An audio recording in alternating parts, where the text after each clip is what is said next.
It was a crisp, cold winter day on the island of Sodor. Snow lay thick on the ground. The engines were working extra hard. James was pulling the slow goods train. He had stopped at a signal. Percy pulled up alongside, carrying the mail. "Hello, James," said Percy. Then the signal changed to green. "Goodbye, James," whistled Percy, and he was off in a flash. "I was here first," grumbled James. "Why do I have to wait?" "The mail train is more important than slow goods," said his driver. Later, when James stopped for water, Thomas was already in front of him. "I have to go first," said Thomas excitedly. "I'm a guaranteed connection." "Everyone has a more important job than me," grumbled James. "Nonsense," said Thomas. "Everyone knows you're a really useful engine." But James wanted to be an important engine too. Later that day, the Fat Controller came to see James. "You must take coal to all the stations on the island," he boomed. "If the fires in the waiting room go out, the passengers will get cold and complain. It's a very important job," he added. "You can rely on me, sir," said James proudly. The Fat Controller left. James was excited. "An important job," he said happily. "Ha," sniffed Gordon. "It's only a load of coal after all." "Nonsense," snorted James. "I am going to keep the passengers warm. What could be more important than that?" And he wheeshed over to the water tower. But there was a queue at the water tank. "Come on," he steamed impatiently. "I have an important job to do." "Wait your turn, bossy boiler," said Thomas. James felt too important to wait, so he didn't. James rushed to the coaling station. He met Edward waiting at a junction. Edward was looking bothered. He had too many jobs and was feeling puffed out.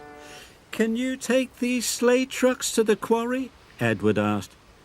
"Sorry, Edward, but I can't," puffed James. "I've got the most important job on the island." And he chuffed grandly away. James arrived at the coaling station. He buffered up to the coal trucks and was on his way.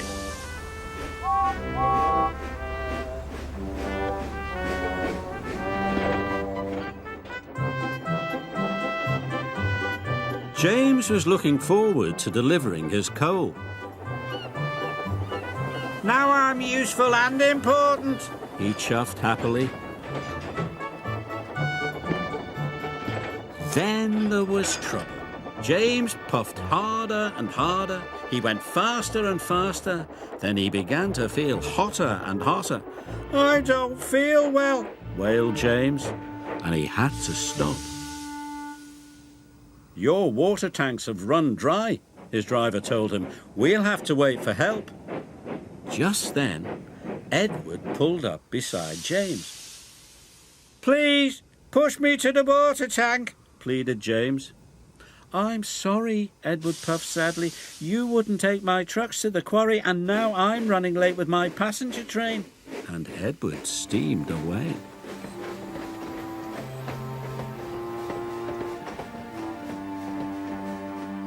Edward stopped and told the signalman all about James.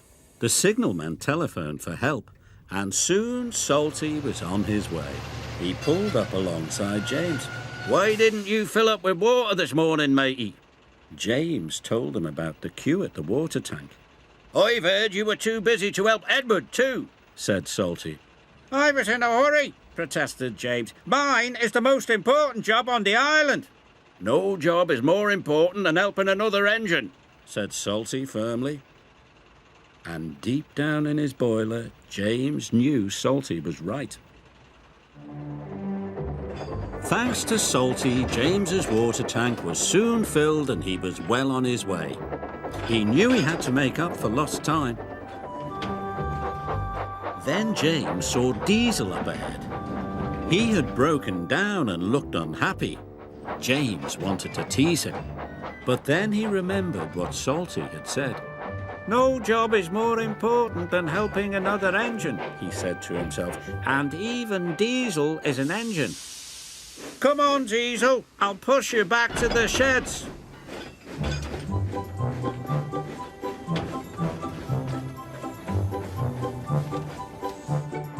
Pushing Diesel and pulling trucks was hard work. At last, James got Diesel to the repair yard, but he still had to deliver his coal.